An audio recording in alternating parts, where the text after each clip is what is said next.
Our convention hosting is based on the practice. Iniikot po kasi namin yan. So we are done with the Luzon area. Legazpi kami last year.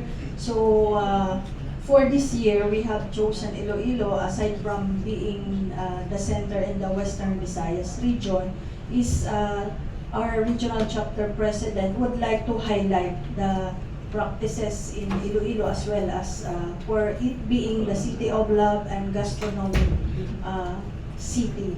So we are trying to explore the cultural heritage of Iloilo, and we would like to showcase it to our bayaws.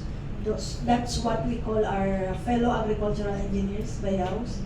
And one of the challenges that I observed based on my experience as a DA employee, yung sa Iloilo pala is iba-iba yung products per area. So ang gusto mangyari ng regional director nyo dito sa DA is for us to focus on the commodity per area. And that's one of the gusto niyang i-explore sa mga SUCs. Kasi pag sinabi mong rice, we're talking about Central Luzon, Cagayan Valley.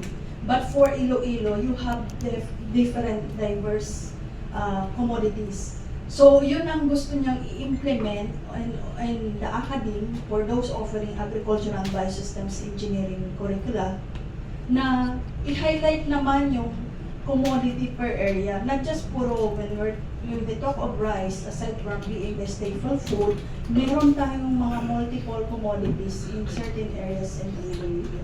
And I would like to request also Engineer Melvin to add to that, to my question, to my